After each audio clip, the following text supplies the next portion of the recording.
ట్రంప్‌ని ఎంత వేధించానన్నది ఒక్కొక్క విషయం బయటపడుతోంది. ఇప్పుడు 2021 సంవత్సరంలో క్యాపిటల్ అటాక్స్ జరిగినాయి గదా! ఆ టైంలో ట్రంప్‌కి సంబంధించినటువంటి వ్యక్తిగత దాన్నేమంటారు బ్యాంక్ లావాదేవీలు స్ట్రక్ చేసేసారట. అలాగే ఆయనకి సంబంధించినటువంటి అకౌంట్స్ అన్నిటిని ఆపేశారట.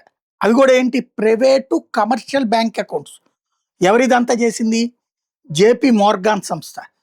ఈ విషయాన్ని అధికారికంగా న్యాయస్థానంలో ఒప్పుకుంది.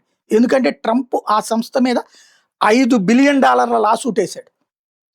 వేసి ఇట్లాగా నాకు ఒక వినియోగదారుగా నాకున్న హక్కుని వాళ్ళెట్ట కాల రాస్తారు? నా అకౌంట్స్ ఎట్లా బ్లాక్ చేస్తారు అన్నటువంటిది.